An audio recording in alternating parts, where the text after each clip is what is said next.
जय श्री कृष्ण।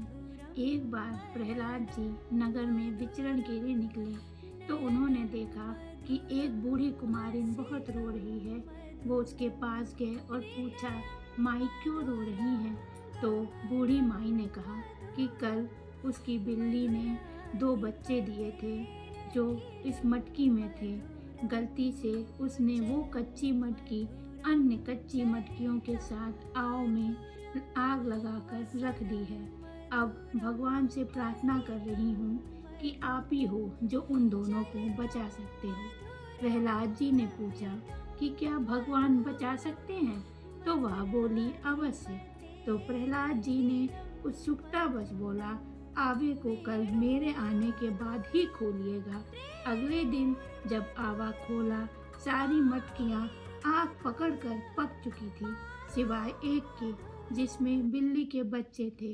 आग ने उस मटकी को छुआ तक नहीं था, वे पूर्णतः सुरक्षित थे।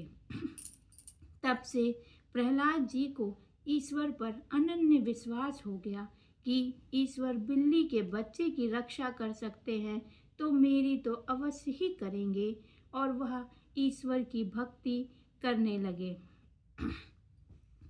इस कहानी का अर्थ यह बिल्कुल नहीं कि अपने आप को स्वयं अग्नि में डाल दें और फिर सोचें कि ईश्वर तो बचा लेगा।